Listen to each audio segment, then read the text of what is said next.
नमस्ते दोस्तों, आप सभी को रहस्यमय उड़ीसा यूट्यूब चैनल पर स्वागत करते हैं और पावन श्री हरि कथा मंदाकिनी का और एक अध्याय शुरू करते हैं। जय हे अच्युत, जय हे अनंत, जय जय बलराम, जय जसवंत, जय जगन्नाथ, जय जय कल्कि राम। पंच सखाओं के चरण कमल में और भगवान श्री श्री कल्कि राम के चरण कमल में ये अधम अकिंचन दास का अनंत कोटि बार दंडवत। हरि अनंत, हरि कथा अनंत, कहि सुनई बहु विधि सब संत। जैसे आसमान की तारें और समंदर की रेत को कोई गिन नहीं सकता, ठीक उसी तरह भगवान श्री हरि के दिव्य कथामृत को कोई गिन नहीं सकता, इसका कोई वर्णन नहीं कर सकता। नारद, ब्रह्मा, शिव और भगवान श्री अनंत जिनका हजारों सिर है, वो भी भगवान श्री जगन्नाथ जी की कथा और गुण का वर्णन नहीं कर पाते।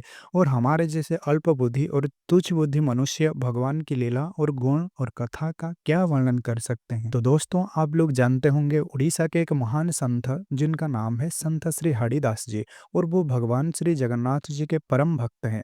उन्होंने अपनी मालिका ग्रंथ में भगवान श्री जगन्नाथ जी के स्थानांतरण के बारे में क्या लिखा है उसे जानते हैं। संत श्री हरिदास जी एक बार पावन श्री पुरुषोत्तम क्षेत्र जाते हैं भगवान श्री जगन्नाथ जी के दर्शन करने के लिए, लेकिन जैसे ही वो मंदिर के अंदर प्रवेश करते हैं, ठीक है उसी समय कुछ पंडा लोग उनका तिरस्कार करते हैं, उन्हें अपमानजनक बात करते हैं और उनको मंदिर से निकाल देते हैं। और इसी से उनको बहुत कष्ट होता है, बहुत पीड़ा होता है। और वो भगवान श्री जगन्नाथ जी के ऊपर अभिमान करते हुए ऐसा कहते हैं कि एक दिन ऐसा आएगा जिस तरह मैं आज यहाँ आया हूँ, ठीक उसी तरह तू भी मेरा छतिया धाम में प्रवेश करेगा। यहाँ के पुजारी और पंडा लोगों के मन में जो गर्व और अहंकार है कि जगन्नाथ जी सिर्फ हमारा है, इस गर्व और अहंकार का एक दिन अवश्य प्रायश्चित करेंगे वो, और मैं तुझे अपना धाम ले जाऊंगा, यानी छतिया धाम पे ले जाऊंगा। संत श्री हरिदास जी अपनी मालिका शास्त्र में ये लिखते हैं कि देखा जाऊ भला नटिया नागर केते लगाइछु नाट, निश्चय करिबी छतिया ग्रामरे तोहर कळपवट।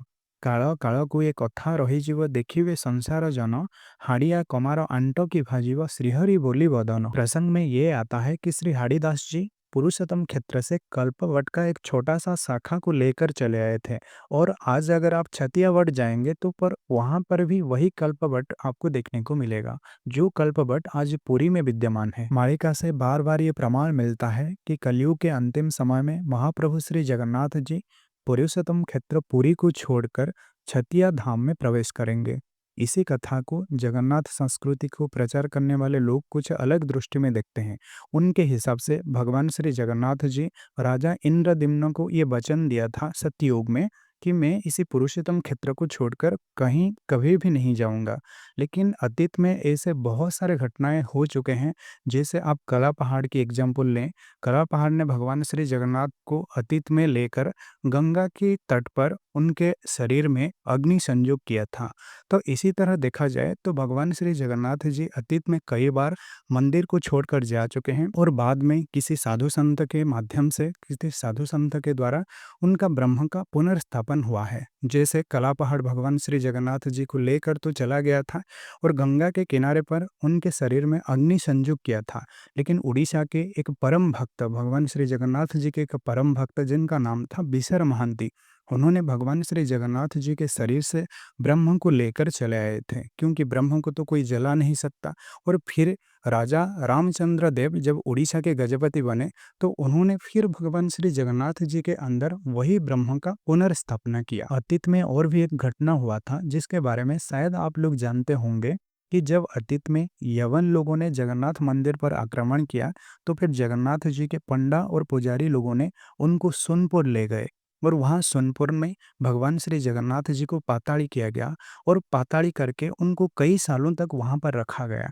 फिर बाद में उनका ब्रह्म का पुनर्स्थापना हुआ। अगर हम इतिहास की पन्ने को देखेंगे तो ऐसे बहुत सारे दृष्टांत मिल जाएंगे जहां से ये प्रमाण मिलता है कि अतीत में भी कई बार भगवान श्री जगन्नाथ जी का स्थानांतरण हो चुका है, और भविष्य में भी भगवान श्री जगन्नाथ जी का स्थानांतरण होगा।